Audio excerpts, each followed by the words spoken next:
Um, I'm a bit bemused. I got my time zones mixed up. I was thinking that we had a little while to go yet, so I was surprised when I started hearing noise from the courtroom and thought, well, this must be the other hearing that they're talking about.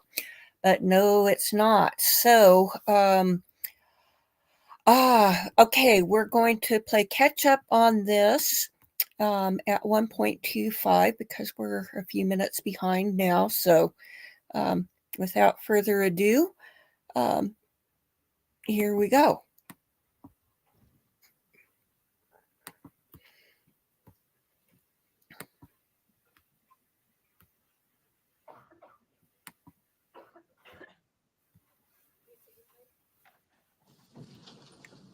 Okay, so ladies and gentlemen, I'm just going to remind you, it's important, and I think I reminded you of this yesterday, not to read or see or pay attention to anything that's going on in the media, social media, online news. That includes anything you may see happening out in the, anything that may be relevant to this case. Don't go back to the View. I told you that. So you're not allowed to be influenced by anything outside of what happens here in the courtroom and what you saw on the View. And you also need to continue to keep in mind that you need to decide the case based without passion, without prejudice, and without sympathy. This is a dispassionate process that you need to come at with that perspective. And if you have any concerns about anything along the way, feel free to make sure to tell the bailiffs about it and bring it to my attention. And if it is an issue, I'll address it with you. And if it isn't, then everything's fine. Okay. Thank you. Oh yeah, come on, Becca.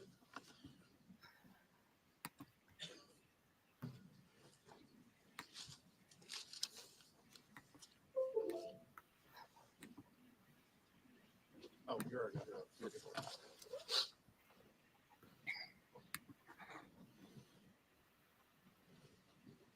Thank you, Detective. All right, so I think this is the slide we had just finished up on. So moving ahead to State's Exhibit 48.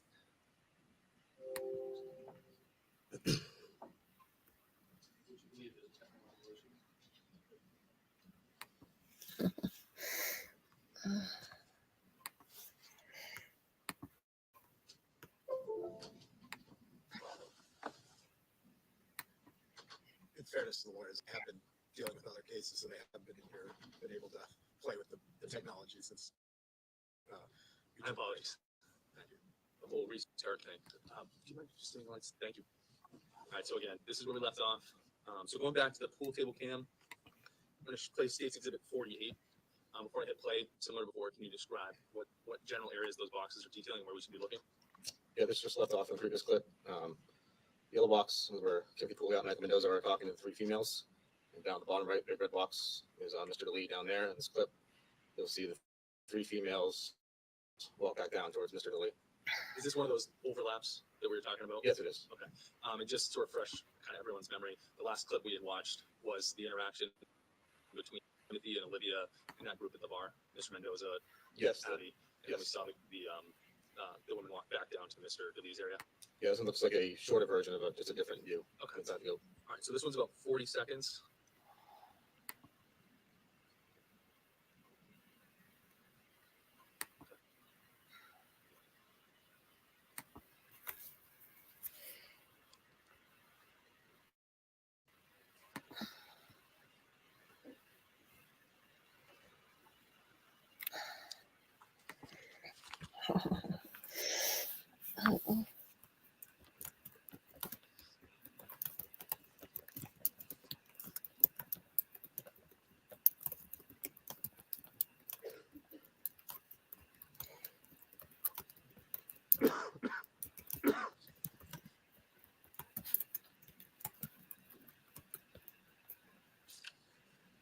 So going on to State's Exhibit 49. Can you describe what we're seeing here? It's just a continuation of the previous clip. You'll see down here, a little bit further ahead actually, a minute or so. John Delee talking to three females with Gage and Matthew down the bottom right. The yellow box is where at this point Timothy Pouliot is now seated at a bar up there. In the middle of the box is a female with blonde hair. You can very vaguely make out Timmy's head of hair behind her, but in the yellow box, that's where Timothy is seated right now. And you'll see John Delee looking up in that direction, and then he's going to walk up to the bar, have an interaction with Timothy. Okay.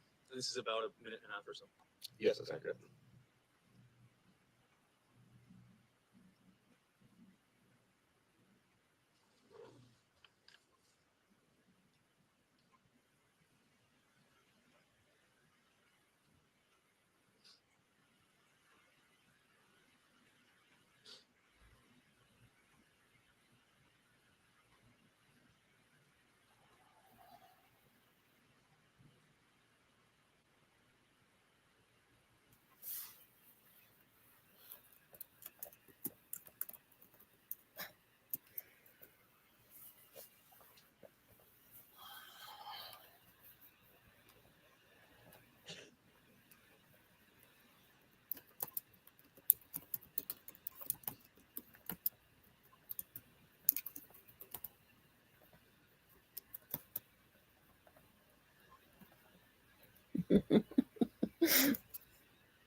Detective, who just walked up in that tan sweatshirt?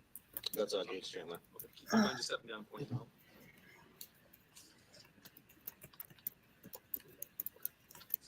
And I want to bounce back up to the main and sidebar camera. That captures that area of the bar, correct? Yes, it is. So, states 50. Can you just quickly point out what we're seeing there? Same as the last clip, just a different angle right here. Red box is where Delee is with his associates down there, the females, and Saldana and Chandler. And then up top of the yellow box, you can see Timothy seated at the bar right there by himself. Yeah, and this clip is a little bit longer. It's about 5 minutes. Yes. Given the length of it, can you give us just a general overview on where we should be looking kind of as the video progresses? I guess there's several parts here. When we left off last time, you saw Gage and John Delee up there. After the interaction between Delee and Pouliot, you see a couple of bouncers. Stay over here again. Absolutely. Thank you, Ted. See a couple of bouncers coming here, intervene. Gage is going to end up over here for the duration of the video, top of the ramp. John Delee will talk to bouncers momentarily. He's going to walk back down the ramp where the girls are. Matthew. Time passes. Timothy is eventually going to come down here too. He's going to be talking to the bouncers as well. He's going to walk down here and talk to Miss Mendoza. You see that the same coat, that's him right there. And then there's going to be an interaction with Miss Mendoza and Mr. Delee. The bouncers are again going to come in, separate that interaction. You're going to see all involved parties coming up the ramp, up around this way, out towards the entrance, either escorted out by staff or walking out with their friends. Okay, Yeah, so our place states 50.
All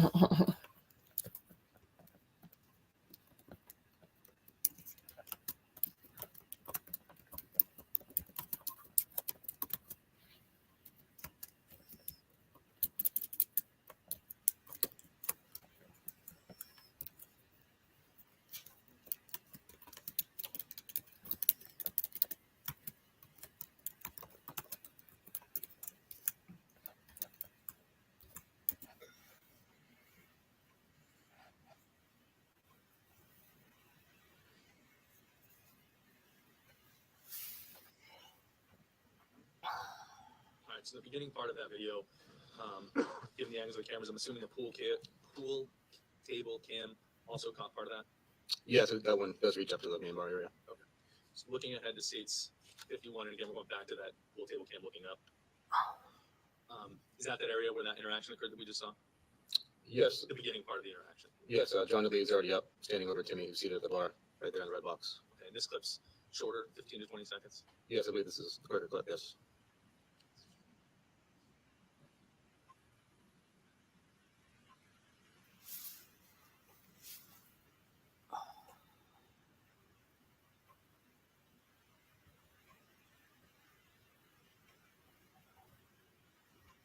All right, so right after that, which on the last clip, the defendant comes down the ramp eventually. Yes, at the top of the ramp, we'll talk to bouncers momentarily before coming back down. Super friends. And is the next clip after that? Yes. This is States Exhibit 52. What's happening in that box right there? That's where John Delee is talking with staff from the GOAT. Okay. And before I hit play, what should we be looking for from this camera angle? This would be Mr. Delee walking back down here along the tabletop bar. He'll be talking to Matthew and the three females at the bottom of the ramp. And once they're down there, anything of significance happen? Eventually, Timmy's going to come to the top of the ramp as well, make his way down after he speaks to Mr. Mendoza. So States Exhibit 52.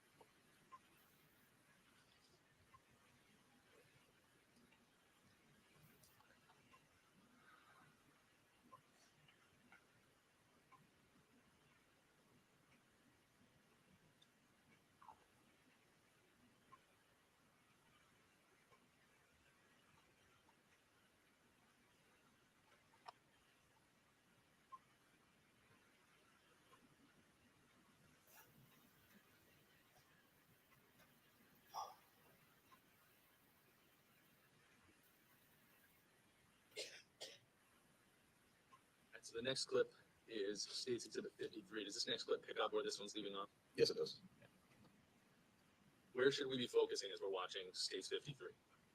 I'm going to be focusing down at the bottom of the ramp, where Mr. Delee is right there in the North Face sweatshirt. You're going to see Mr. Pouliot come down the ramp. Detective, sorry to interrupt you. You might hop in Oh, there. yeah, sorry, I apologize. So right now, Timmy's up here talking to staff. Come down the ramp, talk to Mike Mendoza right here, and see the interaction between Mike Mendoza, Jonathan Delee right here, and then they're all gonna be escorted up the ramp right there. So right here is the thing we want to focus on. Okay, thank you, Detective. So in States 53.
you recognize this clip?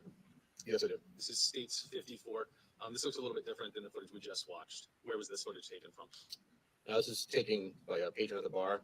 The last clip, if you notice, there's somebody with a cell phone standing up and you see a blinking light. There's a bystander taking cell phone video. This is what this is right here. Okay.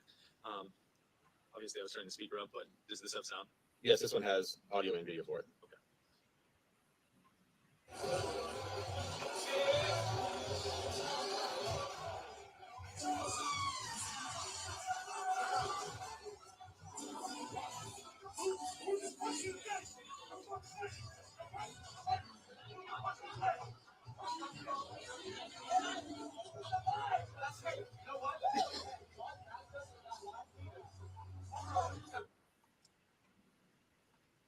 Going back to the goat surveillance from that video, did the main bar window catch the rest of that exit from the bar? Yes, this one does not cover the interaction, but it covers all parties being escorted out or leaving the goat. Okay. And no sound on this one, or is there sound? No, it's from the goats. We're back to just video. And if you can, I apologize, lots of video. If you can come down and just point where we should be looking, where people are going to be coming from and going to. Everybody's been coming up from off camera right here, up the ramps right about here. You walk up this way, you're going to see Mendoza and Nash first, followed by Delee, Logano, Jenna goes before them, but they're all coming out right here. And the end of the video, right about here in the middle, you're going to see an interaction between Timothy Pouliot and Matthew Elliott.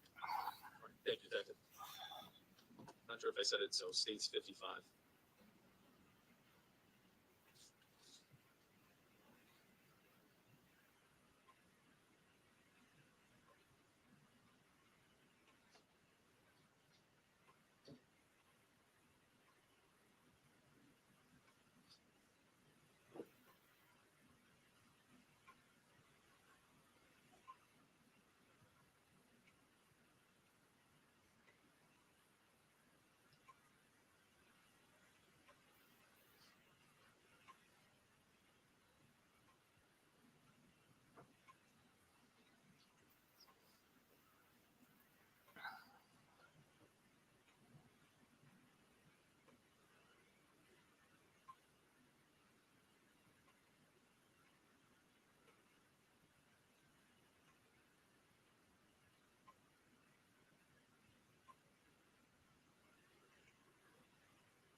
Okay, so now let's move outside. So this is States 2. We've seen this before. A different version of this is States 56. Looks a little chaotic. Can you describe for us what we're seeing in this diagram? Yep. This is an aerial view, just orientate everybody. This is Granite Street and westbound towards Granite Street Bridge. Granite Street kind of runs parallel to it. Franklin Street runs this way. Hampshire Lane runs through here. This is Elm Street, north-south, so the SH Arena will be here off screen. Each color is in a kind of differentiate or notate cameras that we're able to cover for this investigation. Any significance other than differentiation? Color-wise, no, it's just to give a better idea of which cameras where. Okay. And for purposes of just our understanding in the record, we can see again similar angles to in the bar. Are those laser measured perfect angles, or are those approximations? No, everything here is approximate. Okay. I noticed that as we move in front of 36 Old Granite Street or Makerspace, there's several different numbers. So there's two numbers for the camera right on Old Granite Street. Then it looks like there's a number in between Exhibit 58 and then Exhibit 60 and 61. What was that camera depicting? Or what was that clip depicting? 36 Old Granite Street is here. It's here by the blue. That's going to give you a view westerly of Old Granite Street. The red one right here is from 54 Old Granite Street. That's going to have audio and video. That's going to give you a view easterly of Old Granite Street. So kind of when you sync 36 and 54, it's going to give you full street view, kind of capture everything, the events out there. You'll notice you're viewing 54 Old Granite Street. There's a goat sign hanging out off the building. It's kind of obstructs. So stuff in here, you hear audio, but again, you won't be able to see it. But 36 Old Granite Street will give you that broader picture where it all comes together. That makes sense. So I'm going to break this down a little bit. I think it's self-explanatory, but let's just go through it a little bit because there's a lot of colors going on. So, so right here, we can see EX65. What camera angles and where is that business? This is Soho, right here, Von Grill, Bistro. That's 20 Old Granite Street. There's one camera that's going to cover out into Old Granite Street. There's a side camera here. It's going to cover down Hampshire Lane and over the backside of the Pinnacle parking lot. And you just explained the cameras from 36 Old Granite and 54, so I'll skip past that, and then we can see I'm not sure what color that is, a pink purple EX63. Yeah, this is going to be 64 Old Granite Street, and that's just going to give you another view easterly of Old Granite Street. And across the street, EX64, that green color. Yeah, this is the parking garage for the center of New Hampshire. Where it jets out right here at the corner. It's pretty accurate where that circle is. There is a camera there. It's going to give them a bird's eye view. It's going to cover all the way across the parking lot, Old Granite Street, up through here. Okay. And moving back into the Bank of America, EX67. This one is another cell phone video that we posted in the investigation. There's a couple of bystanders out here. One of them had cell phone video of the shooting itself. And that's just approximate where it was shot from. Okay. And then that last one I think you said was from Canoco. Yeah, this is 570 Elm Street right here at the Canoco gas station. We have a camera in the corner of the building right here. Soho one's going to give you a view easterly in this area. The Canoco is going to give you a view westerly, kind of the same area. How's the quality of that footage? Out of all the videos, Canoco is the worst one that we have. It's very difficult, kind of grainy, I guess. That's way to put it. Okay. All right. And again, that was States Exhibit 56 in total, that diagram. So if we can, we can have you go back to your seat, but let's start with States Exhibit 58. And again, you said this is from 54 Old Granite Street, correct? Yes. Okay. So, and this is States 56. Do you recognize this area? Yeah, that's the area, Old Granite Street. The goat's there, then 54 Old Granite, 64 Old Granite. And in that red circle, what's that highlighting? That's a camera affixed to the outside of 54 Old Granite Street that we recovered video from. Okay. And I know it's hard to see, and we're going to zoom in and actually watch the video, but does that clip right there, does that look consistent and reasonably reflect the footage angle that was taken from that camera? Yes, it does. So this is States 58, and this video is a little over 7 minutes long. So before I play it, similar to when we were inside the goat, can you just help orient us and direct our attention? Yes, it'll be easier to identify. Yeah, absolutely. Thank you.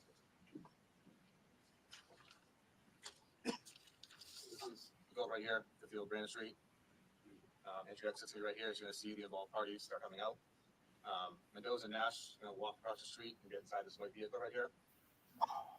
Gage Chandler, Mazzotto, and John Delee are going to walk up together on the sidewalk. 3 females will follow them out shortly after. They're kind of all going to congregate in this general area right here. And again, this is the one that's obstructed by the sign. Feel close, you'll be able to see legs down there, but that's the general area they're going to be at. As the video progresses, you'll see Nash Mendoza exit this vehicle, come over to this general area right here, by that white car on the side of the road.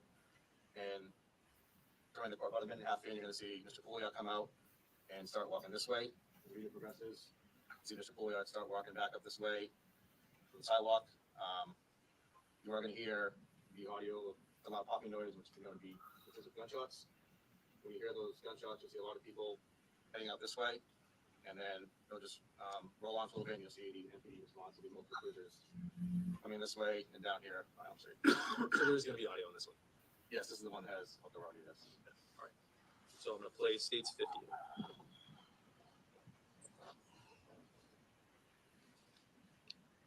So.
Detective, looking at that white car, who just got out of the car?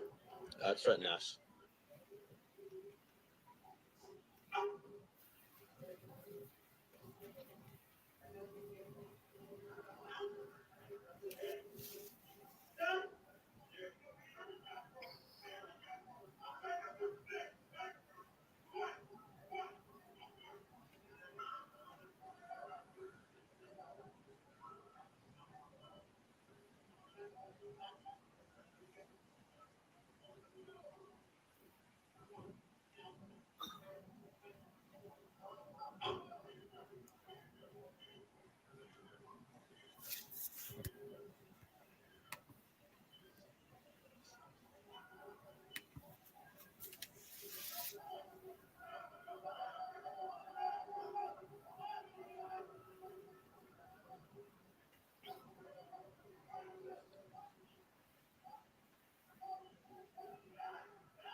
All right, detective. Let's move up to 36 Old Brandon Street. Do you recognize this? This is State's Exhibit 59. Yes, this is a Google Street View of 36 Old Brandon Street. Similar to before. What is the blue circle highlighting? It's indicating an exterior camera that we were able to recover footage from. And does this clip represent the angle and what that camera was documenting? Yes, it does. So moving on to State's Exhibit 60. Is this that camera angle? Yes, it is. And this clip's about 4.5 minutes long. What are some of the areas that we should be focusing on, and can you just help orient where we're looking? At this point, you're gonna have your westerly view down Grand Street. The international we talked about to the curve right here, no longer blocked by the sign. So we get a full picture of what's going on over here. Again, just a reminder, Mr. Mendoza, Mr. Nash, go with this white car right here. Mr. Delee, Soldano, and Chandler and his friends come up this way. We're all gonna congregate right about here at the three females. There's an interaction with Mr. Nash behind the vehicle. You'll see one, Mr. Mendoza in front of this vehicle. And Mr. Delee, Chandler, and Soldano will walk up the sidewalk right here. The females remain here. Nash and Mendoza will start walking to the street. We'll park right about here in the middle, I guess. Then you're gonna see Timothy Pouliot coming up this way. And then he gets up this way. You're gonna see Abby Elliott run after him and kind of push him right as we get off screen right here. And then all the male subjects will be off camera view. The three females will be in this general area leading up to the shooting. Okay. Thank you, Detective. And again, this one won't have audio. It's the last one, correct? This will be just video, yes.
right, so let's move on to State's Exhibit 61. Same camera angle, correct? Yes. This has just been zoomed in and shortened a minute and a half or so. Yeah, this is a zoomed in version. So that white car on the right-hand side, based on your previous testimony, that's the car we're going to see Mr. Mendoza, Mr. Nash get into, and then Yes. the interaction that you were describing is going to happen to the left side of the screen near the white car on Yeah, the the left other side. white car, yes. Yeah.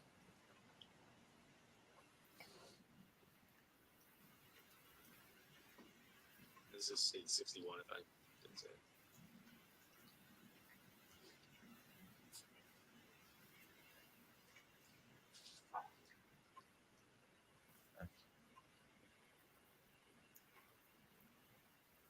Who's in that tan sweatshirt on the left-hand side on the sidewalk right there? That's Gage Chandler. And who do we see coming up on the left? That's Matthew Saldano. And then Mr. Lee with his arms out right now.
Moving ahead, you described this exhibit, the next exhibit, State's Exhibit 62, was a combination of 36 Old Granite Street and 54 Old Granite Street, right? Yes.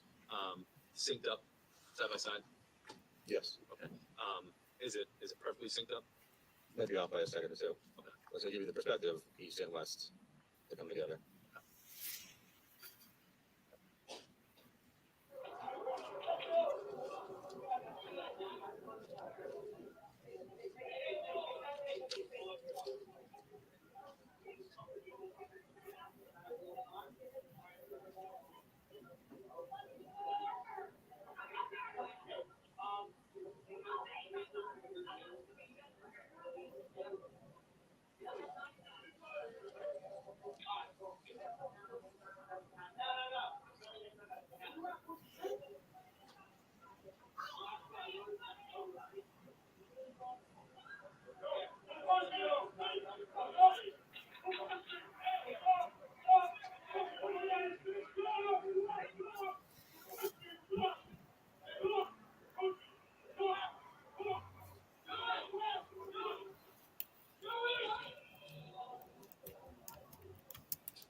What's happening at this point?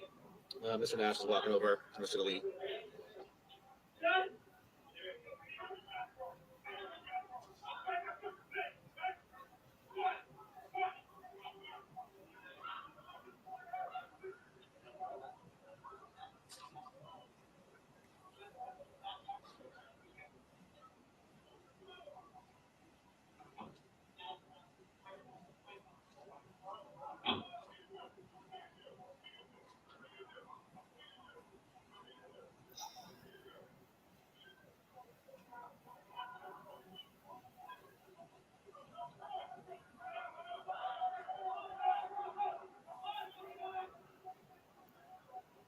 Who's that walking up on the left, black and white screen? It's Timothy, the one eastbound now.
Now I want to move the other direction. I want to go down from the goat. All right, so down to 64 Old Brandon Street. This is State's Exhibit 63. We're going to do a similar thing. Do you recognize this photograph? You already identified it as State's 57. Can you recognize where that yellow circle is highlighting? Yes, it's from an exterior camera that we recovered footage from. And is that from 64 Old Brandon Street? Yes, it's a red. You can see 64 fixed just above that white rectangular sign there. And then similarly, is the clip that you can see right there, that still image, is that what is depicted in the video? Yes, that's accurate. And is this that video? Yes, it is. This is State 63. The video itself is about 3.5 minutes long, correct? Yes. And I'm just gonna play about 2 minutes of that. All right, the first 2 minutes or so. Actually, just I think we have an idea, but can you just stand back up and just orient us to where we're looking, where everything is?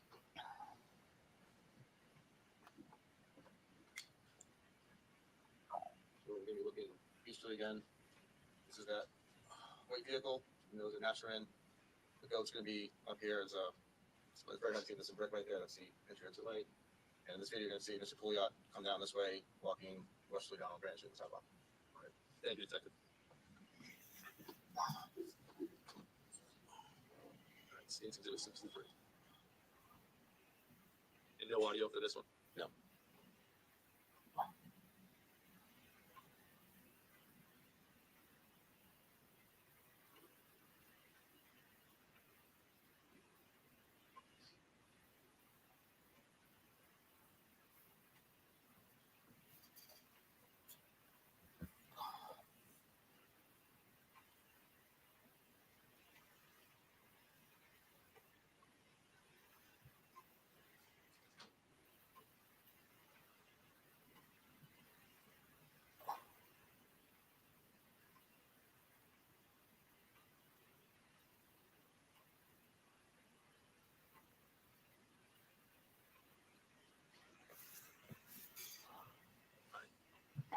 Let's move across the street to State's Exhibit 64. That green angle, I think you testified earlier, it was from the parking garage. Yes. Is this still depicting what we're going to see in the video? Yes, it is. And just describe for us, in general, what to expect on this. This clip's about 4 minutes long, correct? Yes. And can you just stand up, walk us through what we're seeing, what we can expect to see, and where we should focus our attention? So based on previous video, that's the white car, windows and dash. The interaction is going to be behind this white car, front of the white car. You can see the party separate. Mr. Lee and his associates walk this way, all the way up the sidewalk into Hampshire Lane area right here. There's a tree here and on the side of the so kind of decipher a little bit. Mr. Hills and Mr. Nash come this way, up through here. You'll eventually see Mr. Nash head over this way, kind of behind the truck, right in the corner. There'll be some other people there. You'll see Mr. Mendoza briefly cross for his headlights. He is right here. And you'll see Mr. Pouliot coming up this way in the street. And then Mr. Mendoza, Mr. Nash, Pouliot are all going to congregate right here. You'll see Mr. Lee, Mr. Solano also up here. And it's going to capture the shooting. You'll be able to see muzzle flashes right about here. Thank you, Detective. Again, it's about 4 minutes long, and this is 864.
So for this last 2 minutes, I'm going to zoom in.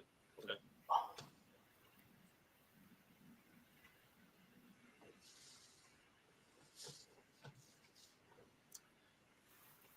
And Detective, you want to step up and can you just point out who we're seeing? And I can actually back up. That way you can fill us in on where we're.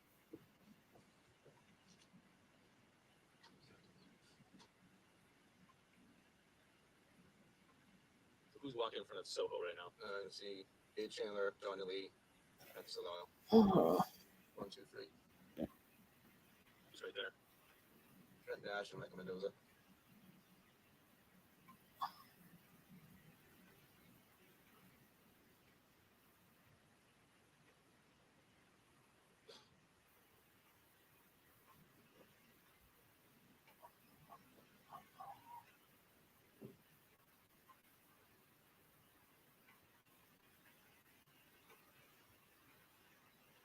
Timothy Pouliot right there.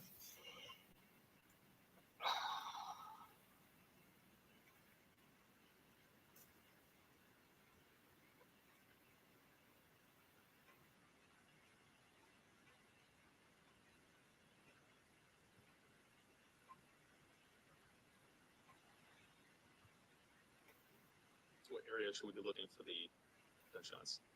Right there.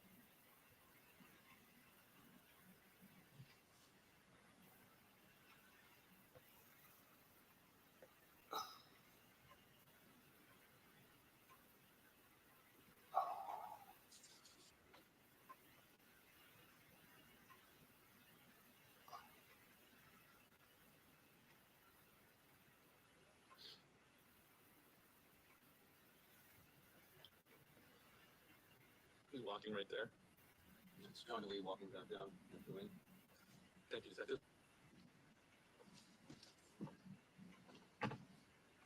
just going back to our diagram, now we're up to Soho, correct? You already explained the angles of this. Yes. In relation to those two angles, we saw those gunshots on that parking garage footage. Was the actual shooting captured on either of these angles that we're about to see? There's a very small blind spot. You will see Timothy Pouliot fall in one of the camera angles. You'll be able to see some bullet hitting the street, causing defects, a little sparking, if you will.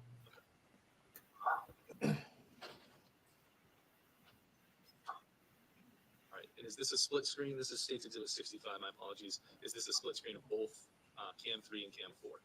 Yes, right now you're looking at Cam 3, which covers Old Grand Street.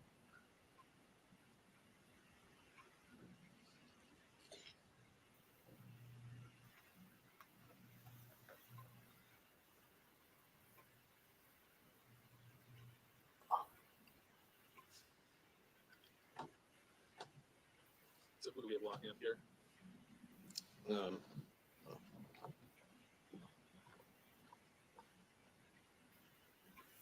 Go back or that's back up. Absolutely. John Delee, Adam Donald, Gage Chandler, Mendoza, Fred Nash.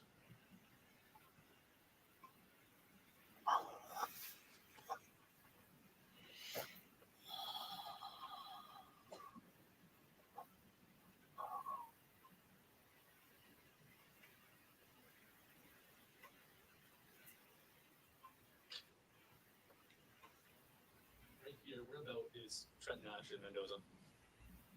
Mike Mendoza is right there, and Fred Nash is right there.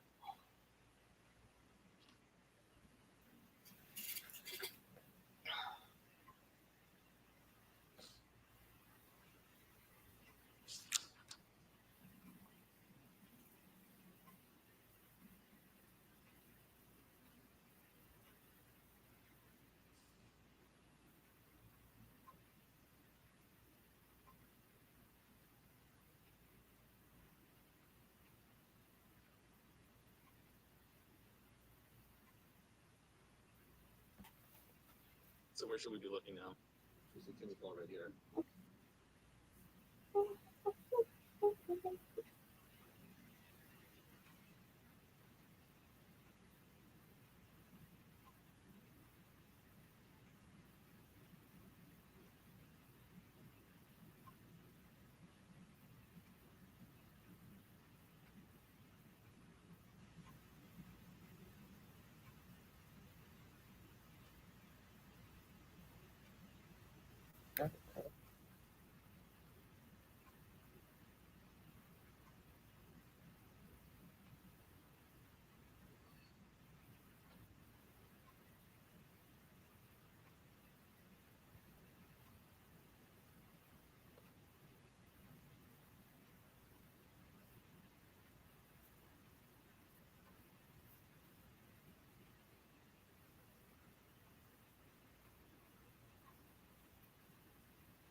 Right, detective. You can stay right there, please.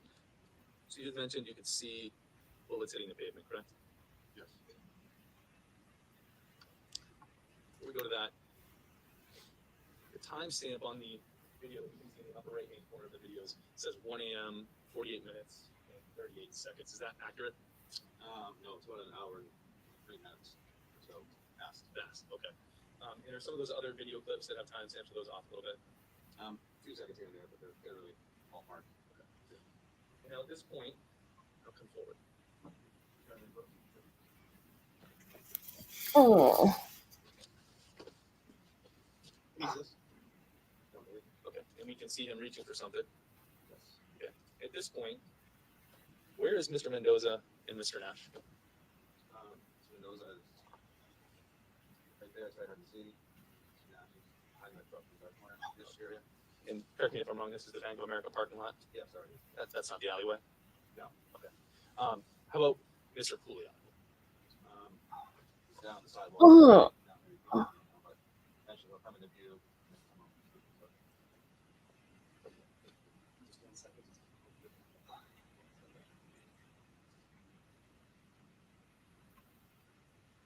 Detective, can I actually have you set back to point out the same thing that we just did up there back here? Yeah, of course.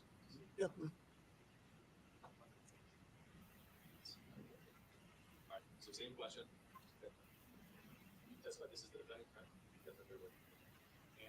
Where were Mr. Mendoza and Mr. Nash at this point? It's hard to speak to that after they're on the sidewalk. Yeah, that reason. Side of that. I'm just gonna ask you the same questions. So this area here, I pointed up there, that's the Bank of America parking lot. Yeah, Bank of America parking lot across from the sidewalk. This isn't the alley. Mhm. And in this picture, approximately where is Timothy Pouliot?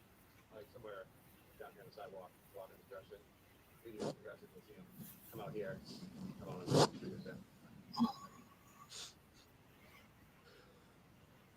Now, detective, before I hit play on this, can you just tell us what we were looking on this? This is the same footage, correct?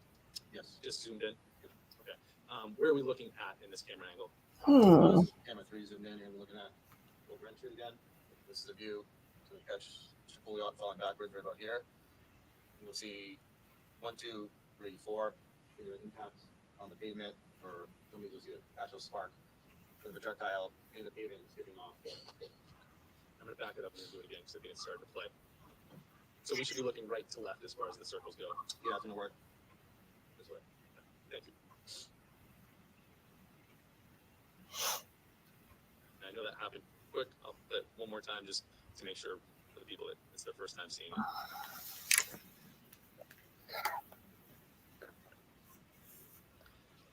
Now it's time. I'm going to have you sit down for 1 second. Try to plug this.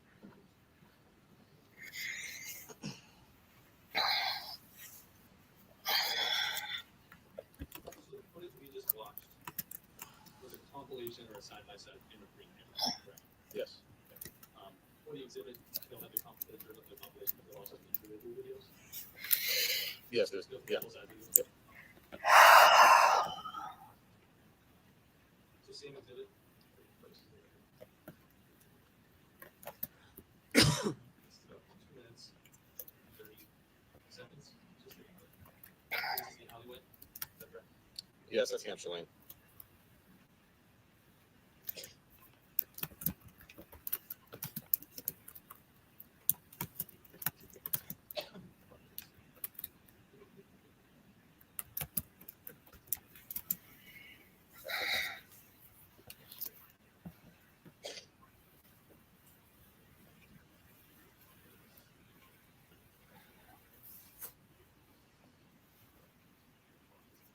We would talk about this a little bit earlier with the VLC player.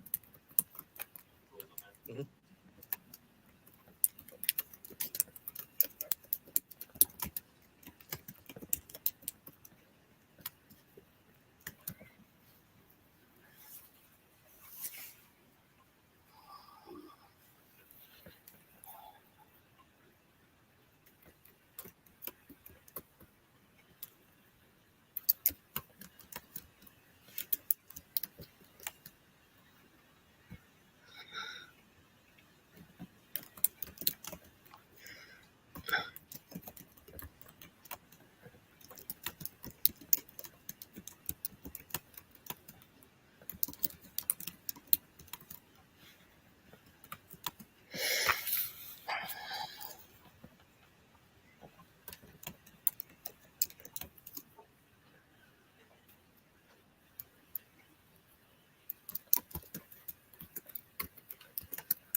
Just let me know when it's a good time to take the afternoon break. We've got a little more than an hour here.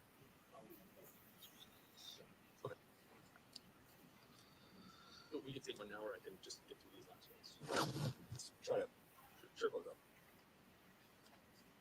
So this is State 66. This is the Canoco station footage, correct? Yes. Okay. And you would describe this as kind of poor quality. Yes. Is this what that footage looked like? Yes. Okay. I'm gonna play. It's about 3.5 minutes long. I'm gonna play about the first 2.5 to 3 minutes, and then we'll stop. Okay.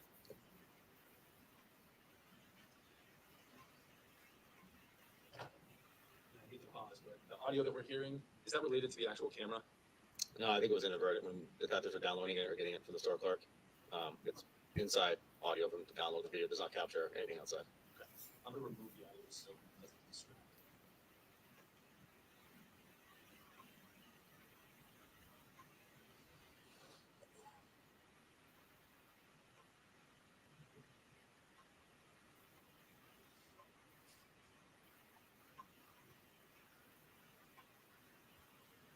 Who's walking down the alley to the left? That's John Delee right there.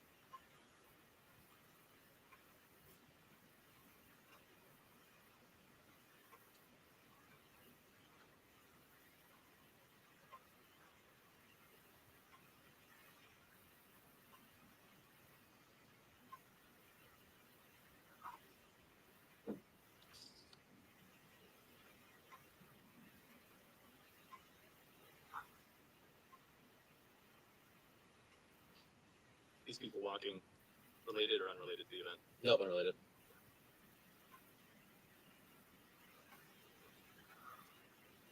So we'll end it there. The other Soho camera angle that's a little bit more clear, that picks up the next part of that, correct? Yeah, it's almost like a mirror image to describe it. One's facing or down, one's facing towards Soho. States Exhibit 67, where was this collected from? This was the bystander cell phone video of the actual shooting. Okay. Is there audio with this? Yeah, it's just like a cell phone video. There will be audio and video of it.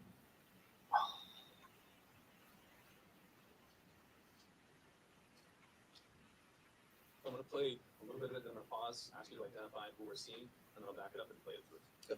This is fairly short video. Yes, I believe it's only like 12, 13 seconds-ish. We just let it play so you can see the effect and then we'll play it through. So if you can stand up and just come over and tell us who we're looking at or watching the video before I hit play, if you can identify who you can see right there. Right now you can see Gage Chan on the sidewalk, John Delee. Actually, made it worse. Just close up, sorry. Matthew Saldano and Timothy Pouliot.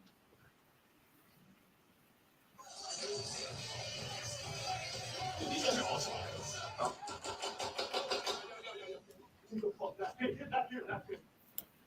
just want to back it up. Try to pause it. So from this angle, who are we looking at in this still? Timothy Pouliot, John Delee, Mendoza, Matthew Saldano, Fred Nash. Okay. And where you pointed out Mr. Chandler earlier, did you just point him out or did I miss it? No, he's off screen now. The original angle, he was over here. And the street house kind of obstructing right here, but now these guys are more screening, but Gage Chandler's gonna be off. All right. Now there's a lot going on in a short period of time. So let's start with Trent Nash and Mr. Mendoza. What do we see them do in the video? They're gonna turn and run this way. And Mr. Saldana, what does he do? He's gonna put his hand on his head and start walking back towards Hampshire Lane. All right. So one more time.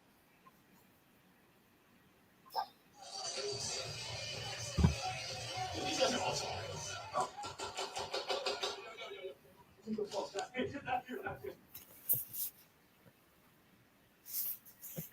Detective Lovejoy, if you can have your seat, I have no further questions. That's fine. We'll just take a short afternoon recess and then we'll.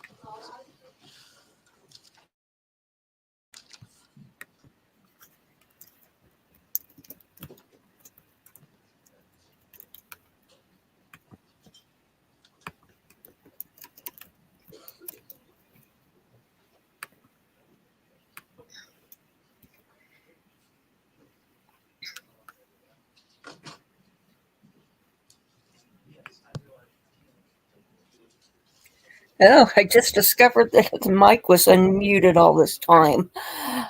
At least I wasn't clacking away on my keyboard.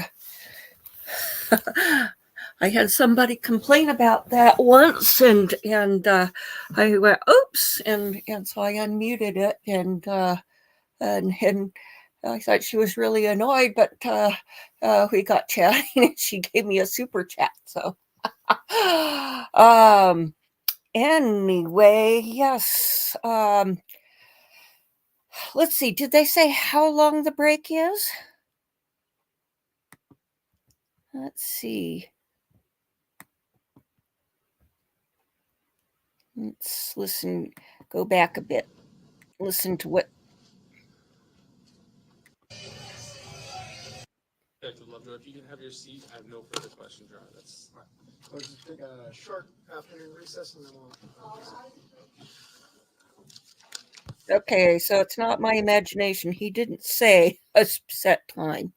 So earlier they took like a 6-7 minute break, and I don't know if it's going to be one of those or if it's going to be a 15 or 20-minute one. So, I've been having a little bit of fun looking at things on Temu. I think I'm going to do a craft shopping haul for to put over on a Stitch in Crime for a introductory um, thing, because there's so many interesting looking things, and if they turn out to be decent, then that could be a real good deal. So I've been picking out a few things. Oh, it's too much fun. My friend always gives me some um, money for Christmas or my birthday or both, and so I was thinking, well, it'd be fun to do a haul and check out the crafting supplies and maybe a few decorations for my niece's wedding. They're not formally engaged yet, but they're thinking of going ring shopping around the 18th of December. So it's like, so you're engaged to be engaged. Um, okay, well, let's take a look and see what we've got on. Oh, let's see. Lori Daybell. I was looking at that earlier. Let me pull up that article. Oop.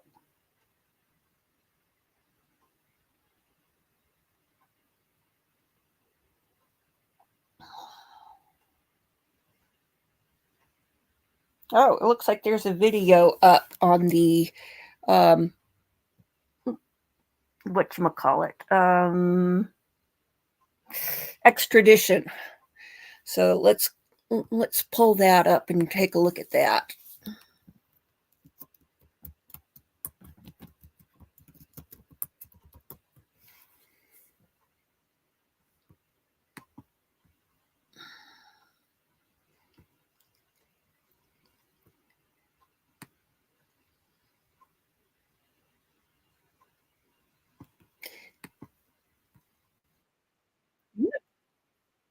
Just getting set up here.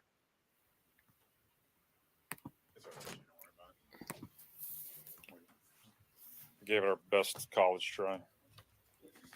My apologies. We had some video for you that we'll share online.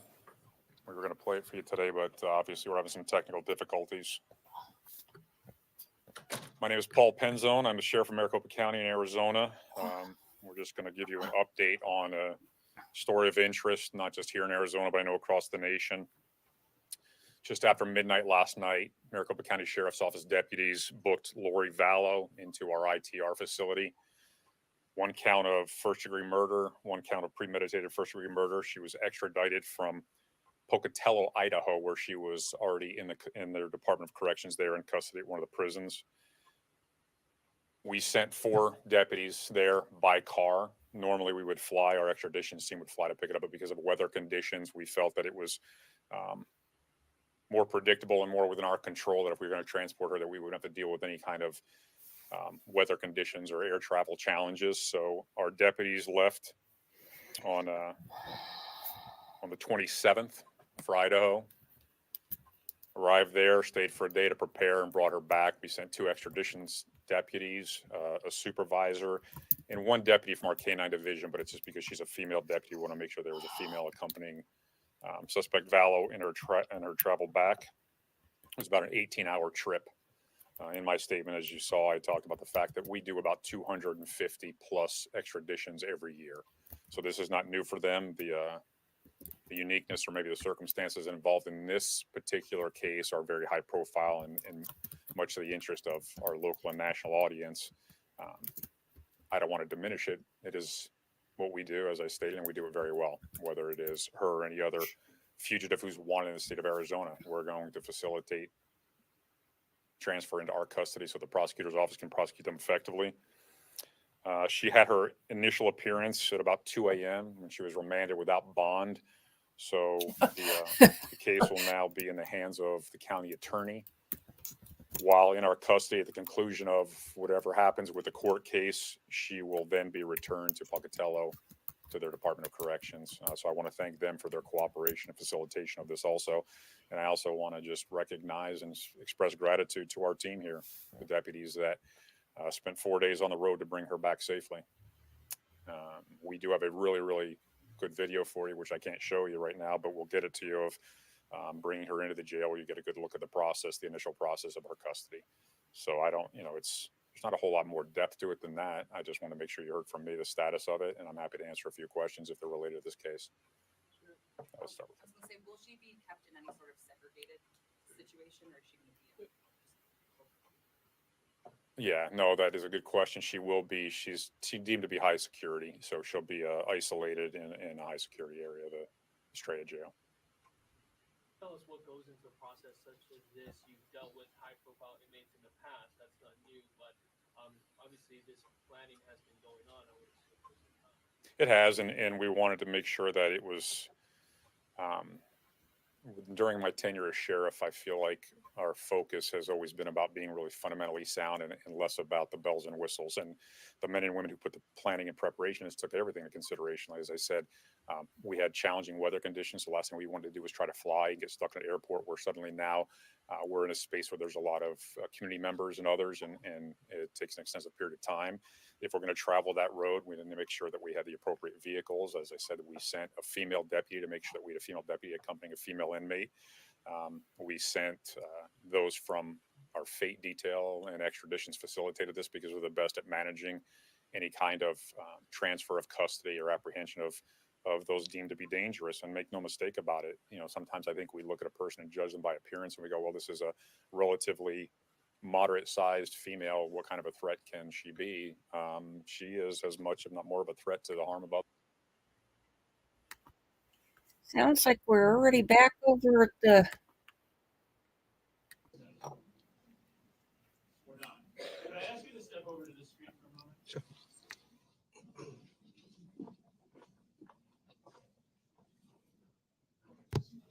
Yeah, of course. And I'm showing you States Exhibit 67.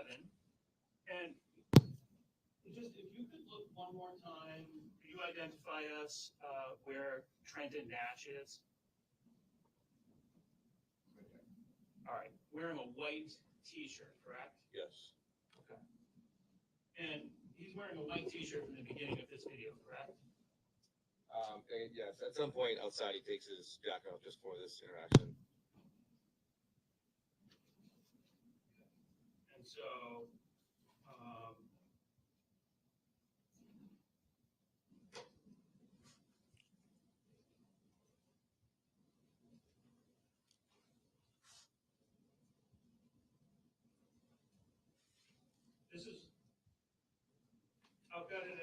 22 on State's Exhibit 65. 1 minute and 22 seconds. Is that Trenton Nash crossing the street? In the middle of Old Granite Street? Right here? Yes. Yeah, the white sleeves on, yes. All right. And what's he wearing there? I did his jacket on. Okay. And he crosses the street and walks basically off screen into the middle, into the gap between the two camera angles, correct? Yeah, he ended up in that blind spot between screen and four. Okay. And I'm just going to play till that part of it.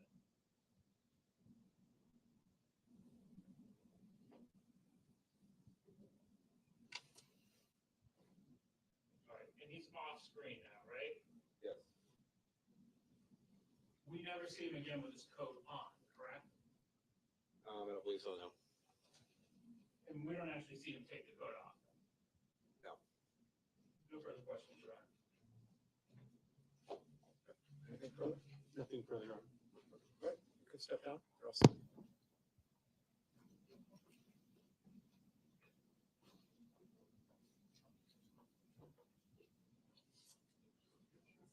You're the state of Abramovich.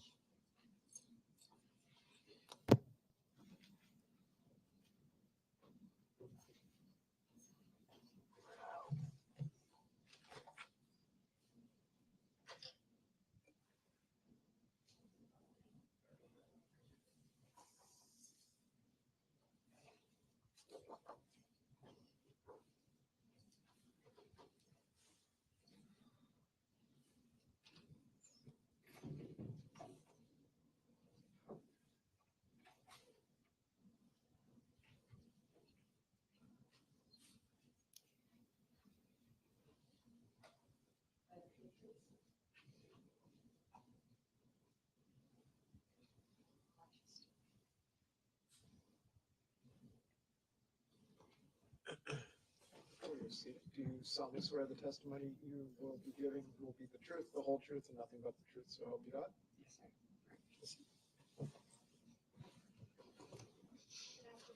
Good afternoon. Before you get, so you have water up there with you, which is fine.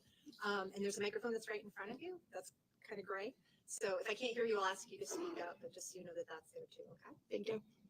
Could you state your name and would you spell your first and last name for the record for us? It's Isla Abramovich. It's AJLABAJRAMO, V as in Victor, IC. Sounds like you've done that before. Where are you from? Ms. Brown? Manchester, Manchester. How long have you lived here about? over 20 years. Is that about how old you are? Yep. So you were living in Manchester in January of this year, is that Correct. right?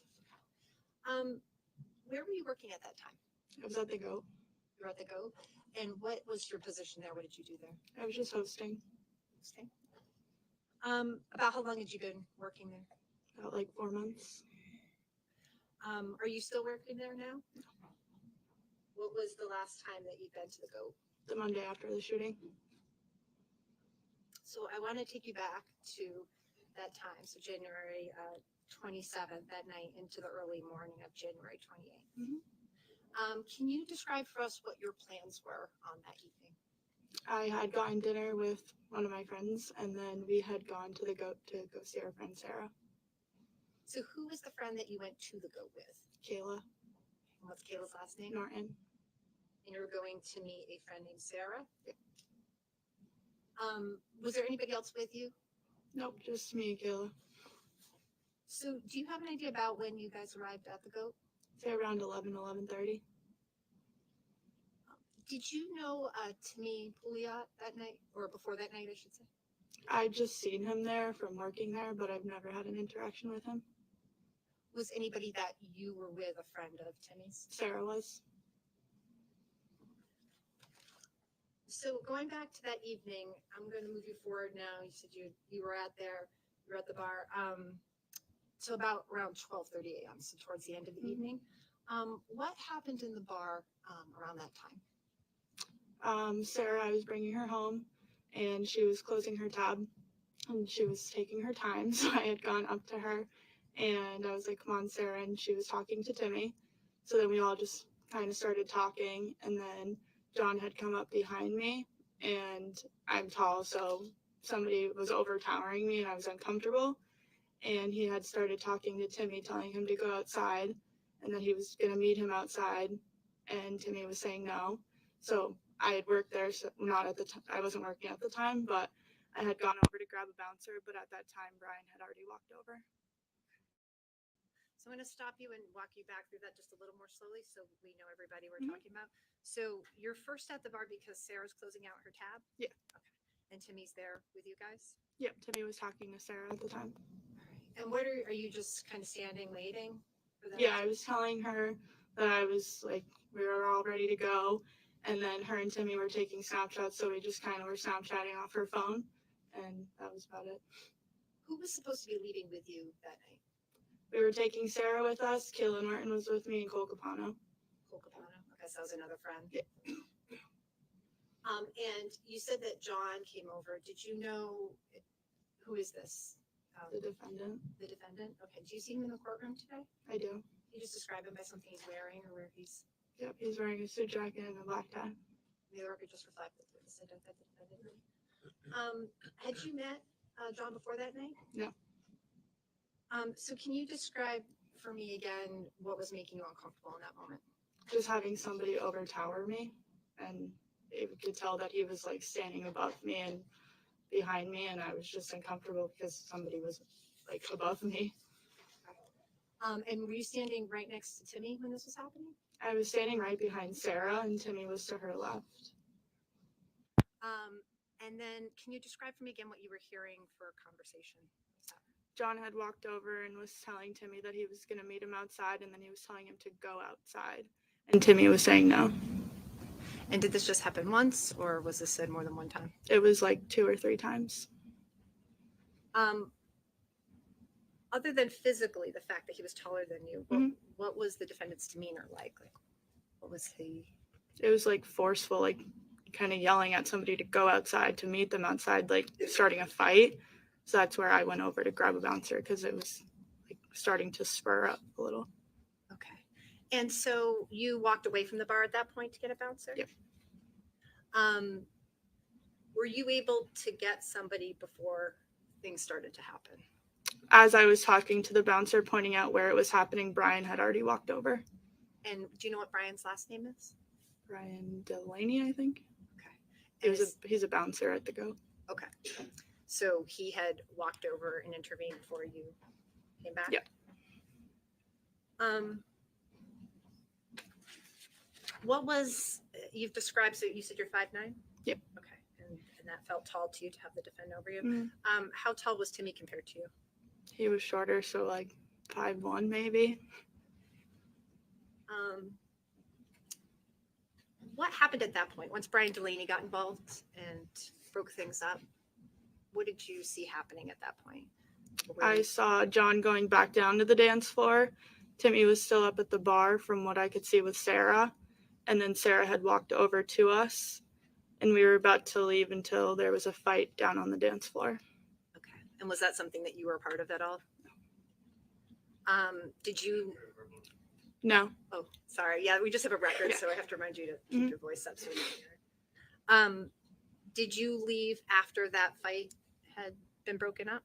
We couldn't leave because the cop was standing at the railing and telling everybody just to clear the way, so we kind of just stood to the side. And then where did you go after you were allowed to leave? We started to leave the Goat. And then where did you go when you left the Goat? To my car that was parked outside of the lot outside of the Goat. So you were the one that was the driver that night? Yep. And again, who was leaving with you? Who was in your car? Kayla Norton, Sarah Butterworth, and Cole Capano. And where were they in the vehicle? Kayla Norton was in my the passenger seat. I was in the driver's seat. Cole Capano was behind me, and Sarah was to the right side. So when you got out of, or when you got into your car, I should say, where did you go? Can you describe for us where you drove to? So there's like 3 exits or entrances to that parking lot in front of the Goat. I'd gone out in that middle exit where it's kind of that alley in between Soho and the Goat, and I went to take that left right there. And you turned actually onto Old Granite Street? Yeah. So I'm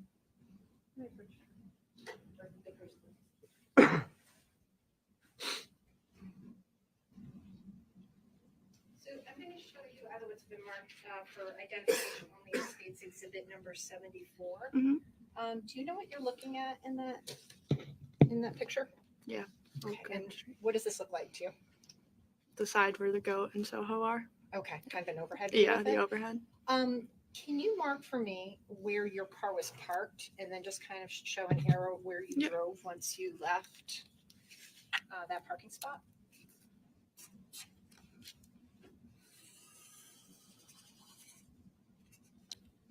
And is that about how far you got with your car? Yep, I had to pull over right there. Okay, kind of where that tree is? Yep.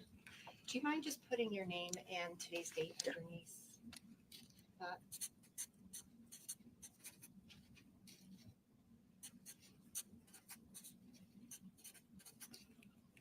Thank you.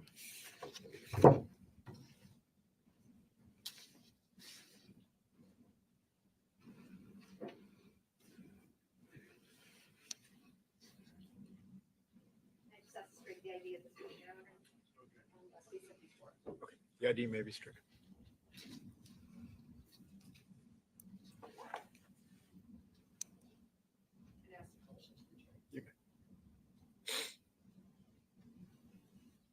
You may.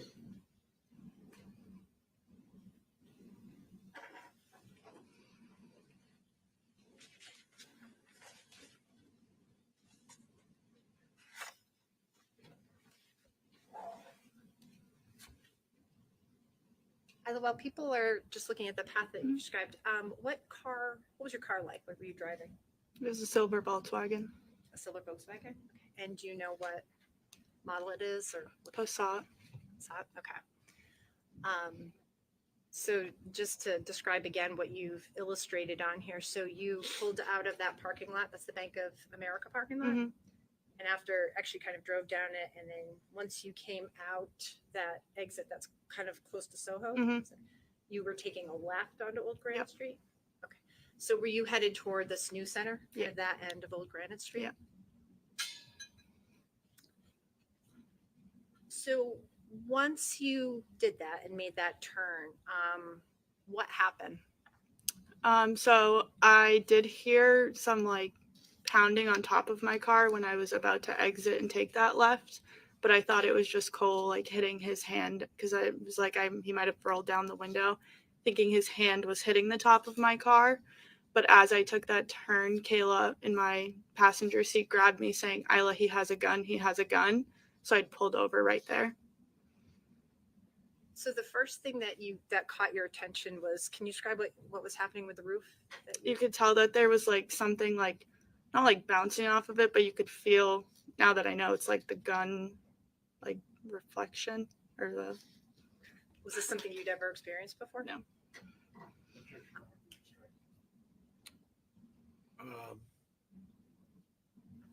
Overruled. I mean, she can explain what happened. So as you made the turn onto Old Granite Street that Kayla Yep. made the statement to you? Okay. And you pulled the car over. So if you're here, did you pull over to your right-hand side? Yeah. And so at this point, you're kind of parked right in front of Soho? Yeah, just like towards the right a little near that tree on the image. What you heard Kayla say that. What did you actually see as you came around the corner with your car? What were you seeing yourself? I saw John standing there with the gun and Timmy on the ground. Did you see anything happening? Did you see that defendant firing the gun at all? Around 2 or 3 more shots. And was that after Timmy was on the ground? Yep. What did you see happen at that time? After the shots stopped, I saw John, I think, walk away, but I don't really remember. But I do remember he did either walk or run away. Where was your attention focused at that point? There was a lot of commotion, so a lot of the goat bouncers and the cop from the goat were running. So I saw them like in my rear or in my mirror. And then Kayla was on the phone with 911. Okay. Did you stay in the car? We did until the officers asked us to leave my car. And where were you asked to go at that time? In between that alley where the goat and Soho are, they had it taped off, so we had to stand there. Where was Sarah with you? Still at this Sarah time? was not. Okay, do you know where Sarah went? Sarah had run up to Timmy. And what was she doing at that time? I don't remember. If I may just have a moment, Your Honor.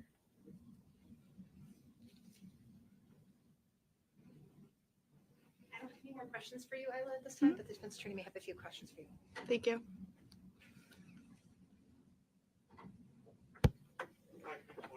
Yes, please, yes.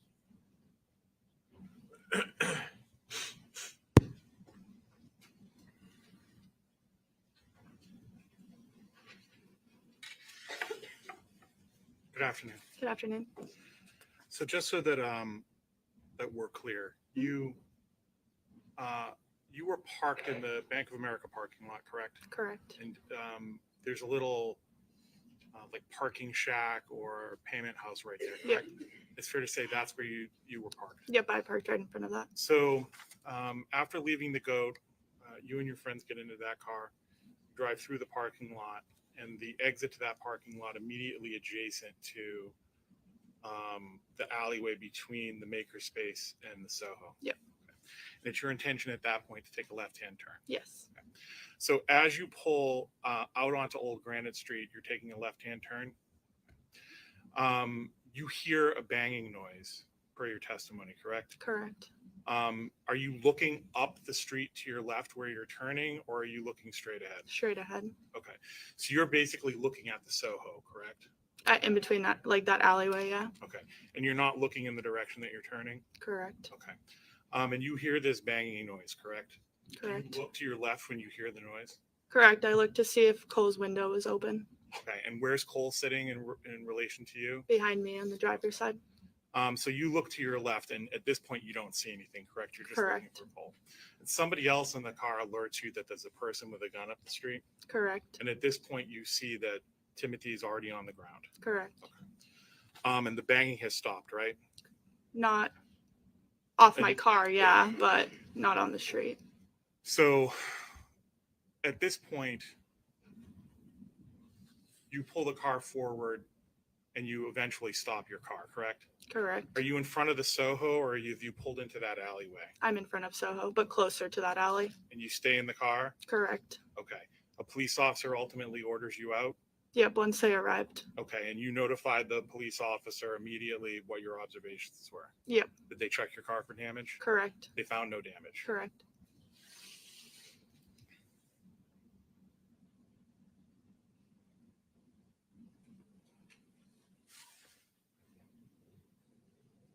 Just to be thorough, have you reviewed any videos of this incident prior to today? No.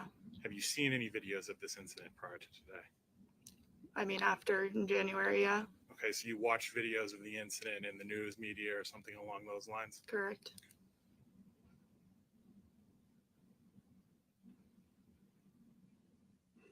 Those videos inside or outside the goat? Outside. Or those videos outside of the Soho? Yep.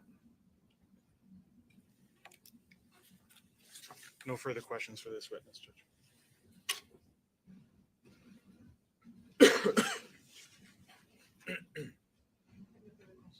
Okay, you can step down.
Are they having a sidebar?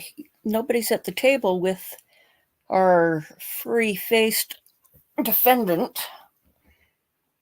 I don't know. The beard is so thick and his hair is so thin that it just looks like some kind of fake thing.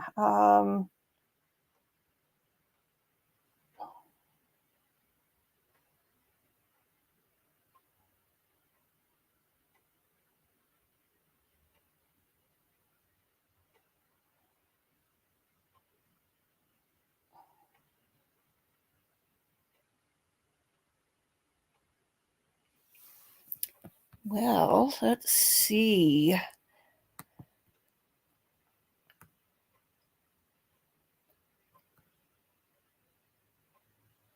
Let's take a look and see what else we've got. Got Lori's had her appearance in court, denied bail. Not that a person who's got several life sentences is going to get any bail.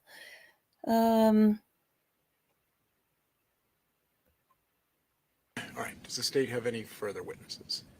Your Honor, at this time, the state of New Hampshire rests. The state And, rests. do you intend Holy to call cow. any witnesses? Matthew Soldano. Thank you. I thought they were going to call the coroner back to the stand. Wow. This could be like a done tomorrow. Wow. No wonder they were asking about jury instructions last thing yesterday.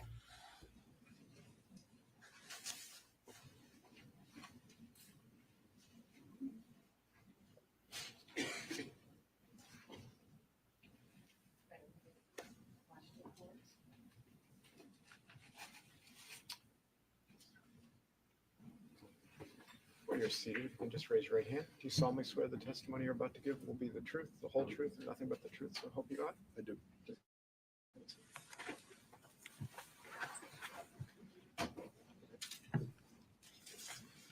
Good afternoon. Could you state your name and age for the record? Matthew Soldano, 23 years old, Matthew, where do you live? Salem, New Hampshire. What do you do for work? I work in finance at a hospital. So, Matthew, I want to bring you back to January 27th of 2023. Could you just give me a brief description of that day, the beginning of that day? Yeah, so I was at work, and after I got out of work, I met up with my friend John. He was at a funeral all day for one of our other friends. His dad passed away. So he came over, we got in my car, and we went to Old School. It's a bar in town, and we had a drink. And then we went back to my house, got his car, and headed to the GOAT. How do you know John? I've known him for years through school, and we played football together. Okay, how many years approximately? Around 8. Now, you just told us that you went to the GOAT. Just so that we set the stage, what's the GOAT? The GOAT is a bar in Manchester. Okay, and have you ever been to the GOAT before? I have a few times, yes. And do you know why John wanted to go to the GOAT? Yeah, we were supposed to meet up with Abby and her friends, his girlfriend. Okay. So you get to the GOAT. Tell me what happens when you arrive at the GOAT.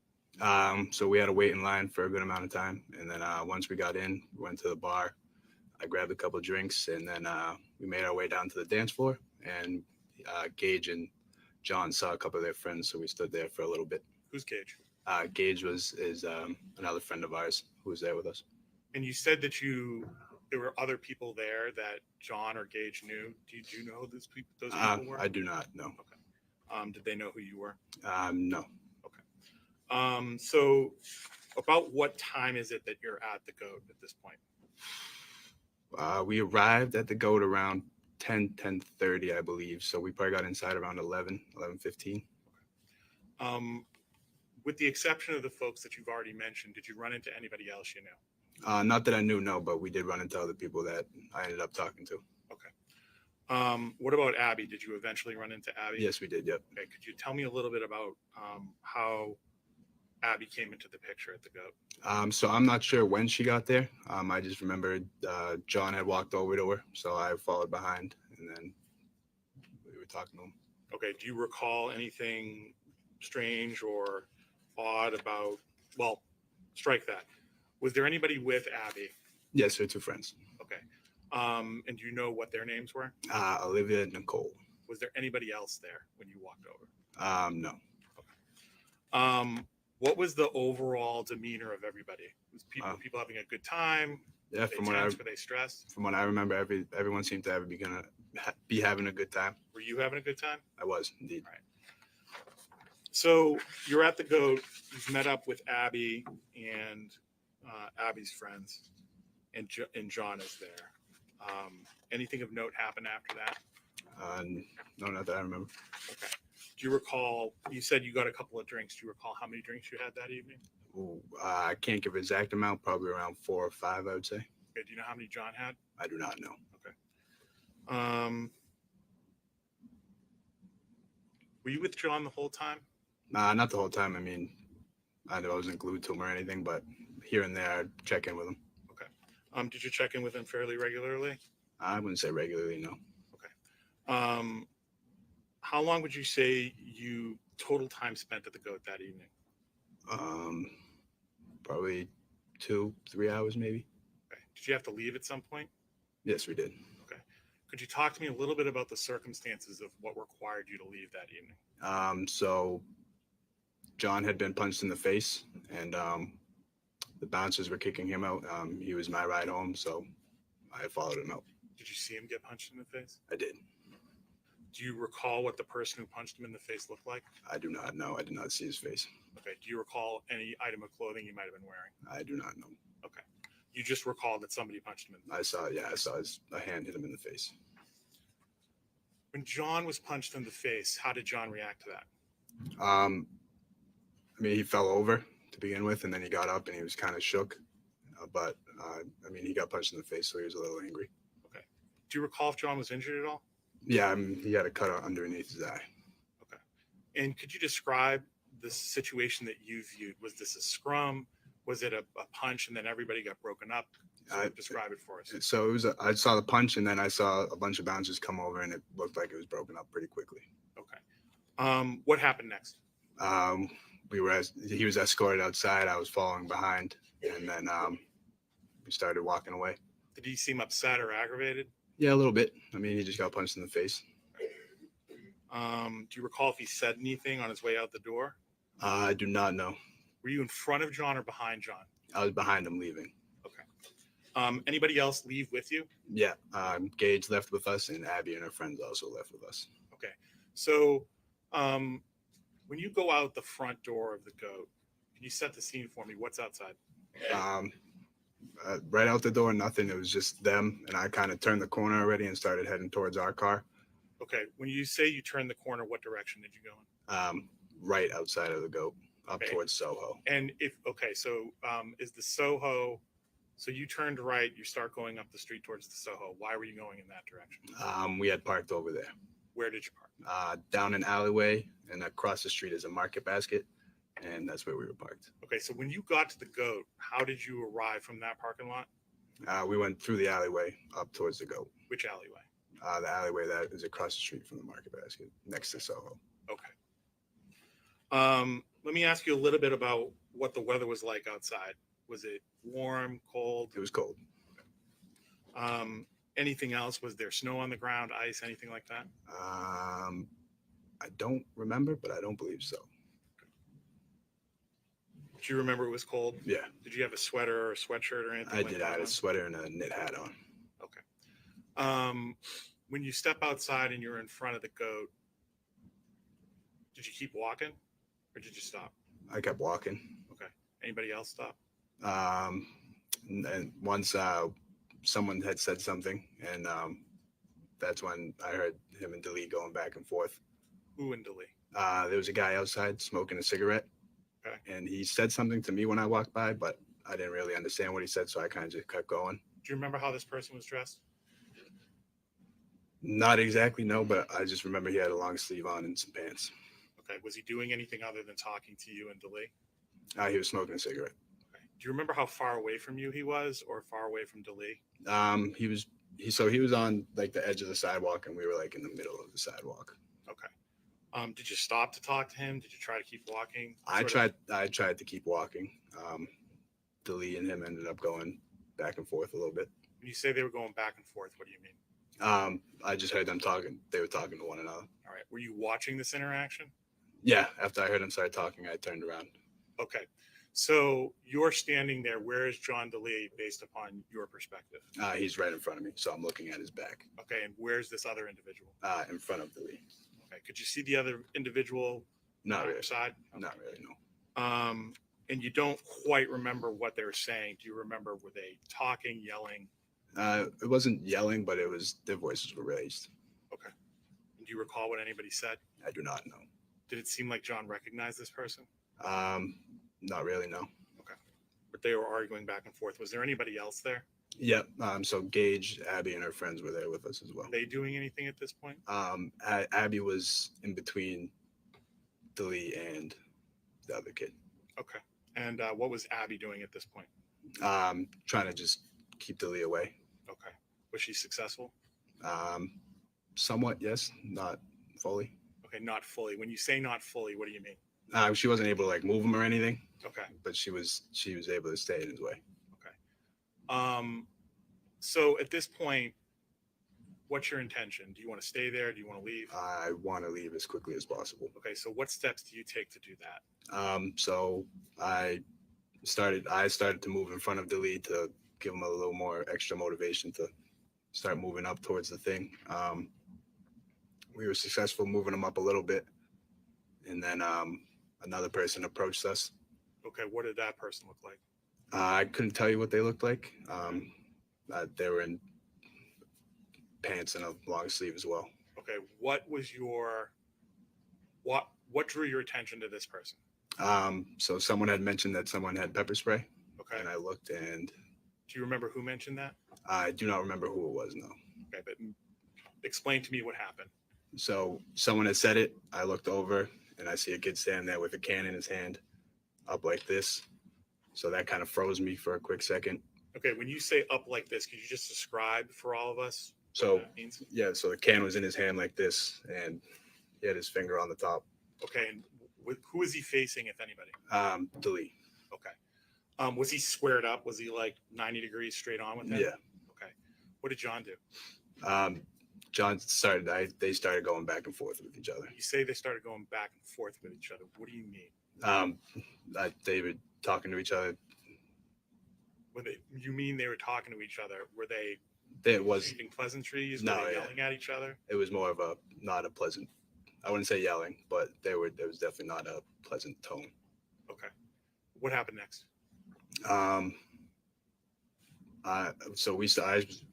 So that happened, and then I started being able to get him to move a little bit more. All right. But I wasn't really looking at him. I was more facing towards the two kids as he was moving up towards Soho more. How did you feel about the situation at this point? I was getting pretty scared. I've never been in a situation like this, so I didn't really know how to handle anything. Okay. But I was scared because, pepper spray is nothing light. Okay. Did you feel like you were in danger? A little bit, yes. Okay. So from this point, are you successful in getting John to follow you or go ahead of you up the street? Yes, I got him to move up the street a little bit, yeah. What about these two other people? What are they doing?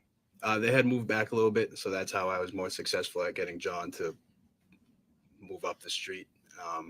And then once I got him to the alleyway that we were going to walk down to go back to the car, and I heard from behind me, Gage had said that they were following us. So I had told Delee to stop because I didn't want him to go down the alley with people following us. And then I looked and I saw that they were across the street, but they were starting to come back towards us.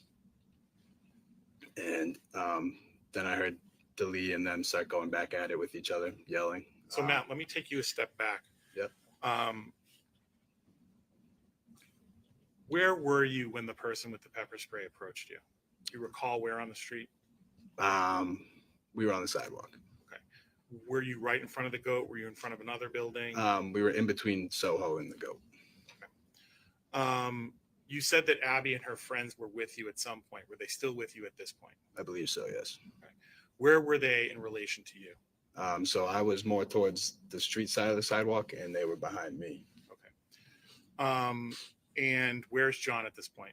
He's also behind me. Okay. At some point, does John move ahead of you, or does he stay behind you? He stayed behind me. Okay. What do you do next? Bring us back to what you were talking about before. So that's when I turned around and I started yelling at Delee to get his butt moving up the street. And we were pretty successful. As I said, I got into the alleyway, to the entrance of the alleyway. And that's when Gage had said to us that they were following us. So I told Delee to stop. I turned and I saw them from the other side of the street start coming back towards us. And when you say them, who do you mean? The two kids that we had seen prior. At this point, where are you in relation to the Soho? I'm right in front of the Soho. Okay. Where's Gage? Gage is back behind me against the wall. And where's John? He's in the entrance of the alleyway. Describe the alleyway to me. It was a dark alleyway. It was just, there was trash cans in there, but it was just like a way for us to get back to the car. Were there any lights? Yeah, near Soho, it's pretty lit up. Okay. But further down? It's dark. Okay. Tell me what you were feeling at this moment. Down that dark alleyway. I was scared because once they told us that they were following us, it was my thing that nothing good ever comes from going down a dark alleyway with people following you. Okay. So you've already told us that you told Delee to stop. What happened next? So he stopped, and then he and the kids across the street that were coming towards us started going back and forth again. I tried to get him to calm down a little bit, but they were just going back and forth at it, and they started going towards each other. And I had take you a step back for a moment, Matt. What are you doing at this point? I'm looking at the kids coming towards us. Okay. Are you saying anything? Are you doing anything at all? I had my hands up trying to get them to go back over to the other side of the street. Okay. And were you talking with them, or were you just gesturing? I was just gesturing. Okay. Did they heed that? No. Okay. What are they doing at this point while you're trying to wave them off? They're yelling back and forth with John. Okay. Are they walking towards you, or are they standing there? They are walking towards us, yeah. Okay. Where is John at this point? He's still in the entranceway of the alley. Do you recall what they were saying? I do not know. Okay. And how do you feel at this moment with those people coming towards you? I was scared. I was definitely very scared. Tell us what happens next. So they start going towards each other, and I kind of turned, and I was approached by an individual, and he lifted my shirt and asked me if I had a gun. Okay. So, Matt, I want to ask you, where were you standing when this happens? I was on the street. What street? The one that is in front of the goat. Do you know the name of that street? I do not know. Okay. What direction were you facing? Towards the other side of the street. Okay. When you say the other side of the street. So away from the goat. Okay. Is there anything over there that you could use as a landmark to tell us where you were and where you were facing? No, there was just it was a parking lot. There was cars. Okay. So you're facing towards the parking lot. There are cars. Take us through what happens. So I was approached. My shirt was lifted. He asked me if I had a gun. I didn't. I had my hands up. I didn't. I said, no, I don't. And then me and him started walking towards Delee and the two other kids that were pretty much face to face at this point. Do you have any idea why he would ask you if you have a gun? No. Okay. John known to carry a gun? He is, yes. Did you know if he was carrying a gun that night? I wasn't 100% sure, but I assumed he had been, yes. Was it the first time that he carried a gun? No.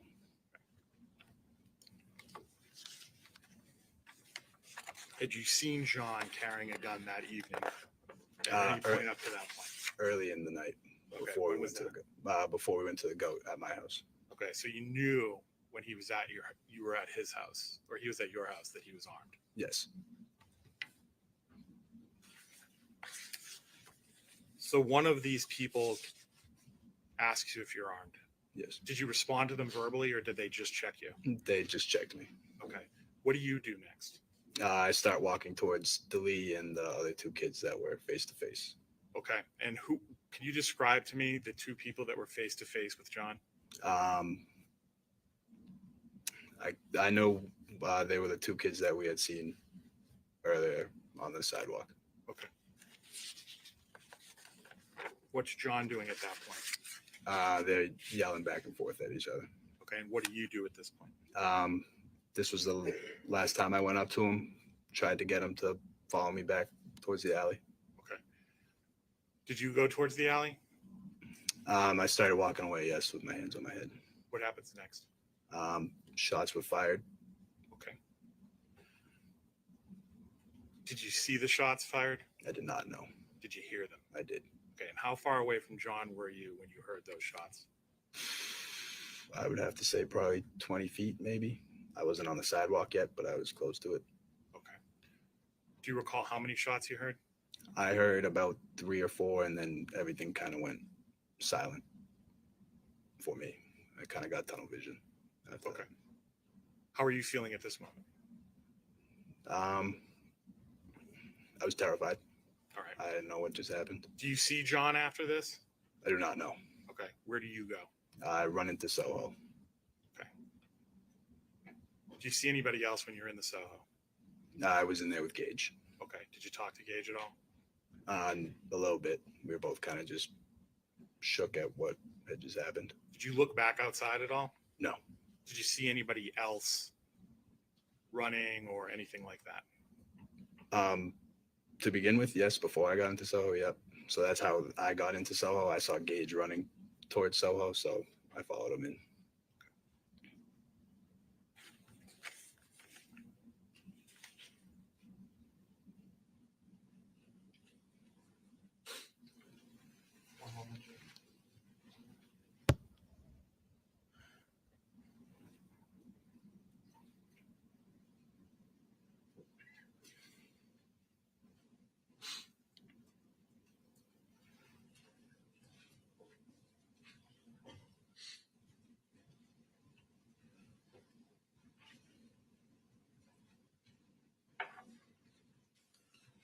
No further questions, Judge.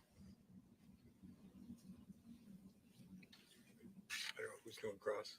Your Honor, the state has a significant number of questions for Mr. Solano. I'm not sure if it makes sense to me. Okay. All right. So let's break for this afternoon.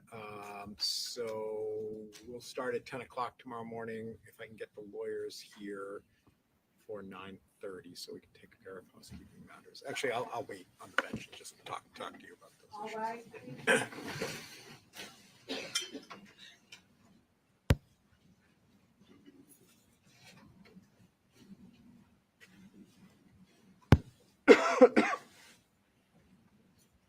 So are we going to have some stuff discussed after the jury is gone? Boy, this judge goes for short days.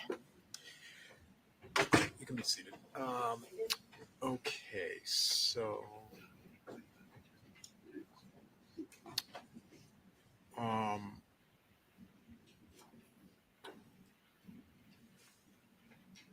do you want to make your motion now, or do you want to do it tomorrow morning? I can just put on the record now that I'm moving to dismiss on the grounds of sufficiency of the evidence. I don't know how much you want to get to hear in terms of argument. I suspect. So I think, this is a classic case of, at this juncture, I have to take the evidence in the light most favorable to the state. And there's certainly at this juncture, with taking that standard and viewing, leaving Wow. credibility assessments to The the state jury, rested. sufficient evidence for a reasonable jury to conclude. I mean, the defense. Well, certainly plenty of evidence that kind of caused the death, and that he did so either knowingly or recklessly with extreme indifference and not based on self-defense or provocation. Those are issues. Ultimately, the jury will have to decide based on a reasonableness standard. So, Okay. Jury instructions. Did you submit anything on the provocation? Because you had objected and said you were gonna submit something on. I just hadn't had a chance to look to That's okay. We're actually gonna wait. You're gonna agree? We're gonna take our objection back. Okay. So then we got the stipulations first thing in the morning. If we can just get those nailed down, so I can do that. Those are filed now. Oh, you did file them? Okay, Yes. all right. I'll get those. And we'll obviously have an opportunity after defense rests if we have any other issues with the jury instructions before they're read. At least Yeah, just if there's anything major, I'd rather Not major. okay. Anything major from the defense in terms of the jury instruction? Okay. All right. So if we can, so if it's nothing major, then like in terms of restructuring or anything major missing that I need to do research on, then we can just deal with it. Maybe let's do it 15 minutes before we start. So if you can be here at 9:45 tomorrow, that'd be great. Okay. Thank you. Great. Thank you. All right. Remind everyone the courthouse closed at 4 o'clock, so please don't linger in the hallways.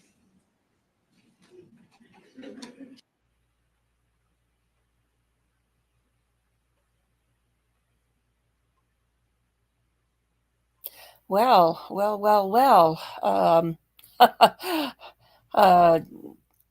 It sure sounded to me like the defense rested. I could be mistaken, I suppose, but it sounds to me like they're heading for closing arguments tomorrow. So, wow. Let's see if the comments over. Let's take a look.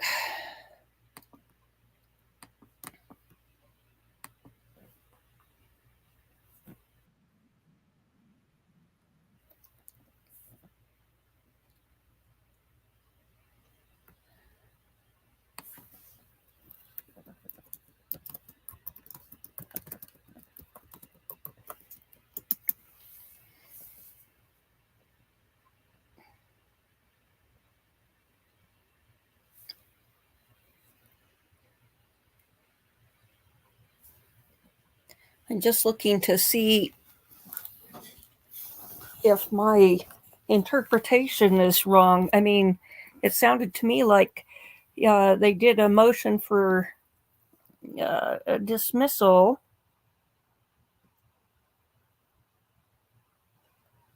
Wow. Okay, well, so sounds like we start 15 minutes earlier tomorrow. It sounds kind of like they were going to discuss some jury instructions. If I interpreted that right, that's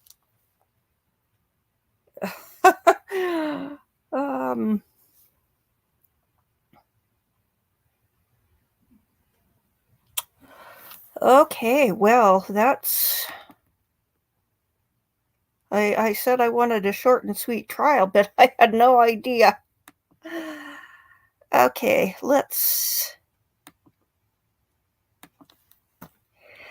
Okay, well, thank you for joining me, and I think I can use a nap. Okay, well, this is going to be interesting. I'm just kind of completely blown away because I thought we were going to have the coroner come back and have more medical testimony and so forth, but okay, Indiana, Matt, it's been good to see you, and let's wrap this thing up tomorrow, I think. I just don't see how you can have 5 shots to the back and call it self-defense, because the back can't fire back, the back can't hit, arms don't work that way. So, okay, we'll see you tomorrow. Have a good evening, or I'm not sure what time it is over and down under for you, Matt. We'll see you tomorrow. Bye-bye. Yes, not you too. See you tomorrow. Bye.